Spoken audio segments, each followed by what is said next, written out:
ఈరోజు ఒరిస్సాలోని బాలసోర్ దగ్గర జరిగినటువంటి ఘోరమైన రైలు ప్రమాదం దేశాన్ని కలచివేస్తుంది. అన్ని రాష్ట్ర ప్రభుత్వాలు, రాజకీయ పార్టీలు, ప్రజలు ముఖ్యంగా ఇంత ఘోరమైన ప్రమాదం చరిత్రలోనే అతి ఘోరమైన ప్రమాదాల్లో ఒకటి అంటున్నారు. మరణించిన వాళ్ళ సంఖ్య 263 వరకు ఉందని ఇప్పటికి వచ్చిన వివరాలు. ఇంకా పెరగవచ్చు కూడా, 300 వరకు చేరవచ్చు అని అంటున్నారు. పైగా అక్కడ చిక్కుకుపోయిన బాధితులు, వాళ్ళ మృతదేహాలు, చనిపోయిన వాళ్ళు అంతా చాలా విషాదకరమైన దృశ్యం. ప్రధానమంత్రి కూడా వెళ్ళారు, బెంగాల్ ముఖ్యమంత్రి, ఇంకా చాలా మంది తెలుగు రాష్ట్రాల ముఖ్యంగా ఆంధ్రప్రదేశ్ మంత్రులు వీళ్ళు వెళ్ళారు. ఇదంతా జరిగిన తీరు కూడా చాలా ఫ్రీక్ యాక్సిడెంట్ అంటారు. మామూలు ఊహకు అందని విషయంగా కోరమాండల్ ఎక్స్ప్రెస్ వెళ్తూ దాని పట్టాలు తప్పడం, అదే అక్కడ ఆగి ఉన్నటువంటి గూడ్స్ ఢీకోవటం, ఆ గూడ్స్ పట్టాల మీద అవి ఆ గూడ్స్ పడి ఉండగా ఆ దారిలో వస్తున్నటువంటి హౌరా బెంగళూరు ఎక్స్ప్రెస్ పట్టాలు వాటిని ఢీకొని అవి బోల్తా కొట్టడం. చూడండి ఎంత ఊహకందని విధంగా ఉంది. ఎంతమంది చిక్కుకుపోయారో. పైగా ఇది అర్ధరాత్రి జరిగింది. అక్కడున్న స్థానికులు, యువత వీళ్ళందరూ ఎంతో వెంటనే మానవత్వంతో రంగంలోకి దిగడం వల్ల కొంత కాపాడారు. కానీ మృతదేహాలు తీయటం కూడా ఇంకా పెద్ద సవాల్గా ఉంది. అందరూ రంగంలోకి వచ్చేసారు. ఎందుకు ఇంత ప్రమాదం జరిగింది, ఎట్లా జరిగింది, ఒకటి సిగ్నల్స్లో లోపం ఉంటుంది అని ఒకరంటే, లేదు సిగ్నల్స్ సరిగానే ఉన్నాయని, అసలు మానవ తప్పిదమా అని కొంతమంది, ఏదైనా దుశ్చర్య ఉందేమో అని ఒక పెద్ద ఇది.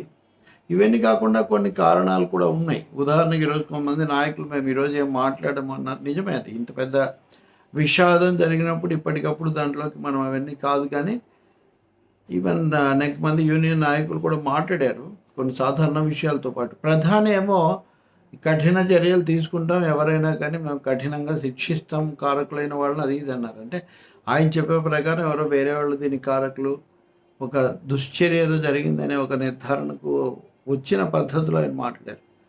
మామూలుగా సిబ్బంది నిర్లక్ష్యం ఇట్లాంటివి ఉంటే సరే, సాధారణంగా ప్రమాదాలు జరిగినప్పుడంతా అలాంటి మాటలు మనకు వినిపిస్తూ ఉంటాయి. కానీ ఈ ప్రమాదం తీవ్రత చాలా చాలా ఎక్కువగా ఉంది. ఇన్ని ప్రాణాలు, వందల మంది మరణించటం, దాంతో అక్కడ అంతా కూడా విషాదం తాండవిస్తూ ఉంది.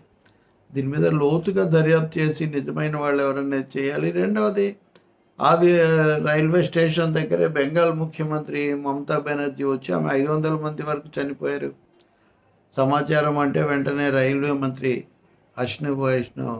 అశ్విన్ వైష్ణవ్ దాంతో ఆ పాయింట్తో తగాద పెట్టుకోవటం, ఇవన్నీ కూడా చాలా ఇబ్బంది కలిగిస్తాయి. ముందు బాధితులను ఆదుకోవటం వదిలేసి వీటి మీద.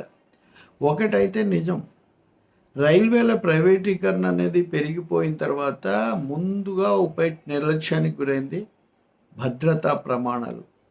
అసలు రైలు పట్టాలను ఎప్పుడు కూడా చూస్తూ ఉండేటటువంటి గ్యాంగ్మెన్లు వాటిని ఎప్పటికప్పుడు చెక్ చేసేవాళ్ళు, సిగ్నల్స్ వీటికి సంబంధించిన వాళ్ళు, కాపలా కాసేవాళ్ళు, అలాగే భద్రతకు సంబంధించి ర్యాండమ్ చెక్ చేసేవాళ్ళు, చాలామంది ఇలాంటి సిబ్బందిని మొత్తం తీసేశారు. అనేకం ప్రైవేట్ వాళ్ళకి ఇచ్చారు. అసలు రైళ్ళే ప్రైవేట్కి ఇచ్చేశారు కదా, వందల రైళ్ళు. ఇప్పుడు వందే భారత్ ఒకదాన్నే మనం గొప్పగా చెప్పుకుంటూ ఎన్ని రైళ్ళు లేవు, ఇంతకుముందు గొప్ప రైళ్ళు ఎన్నో ఉన్నాయి. కాబట్టి ఇక్కడ భద్రత అనేది గాలికి వదలటం ప్రమాదంగా తయారవుతుంది. ఇది సిబ్బందికి కూడా ప్రమాదమే.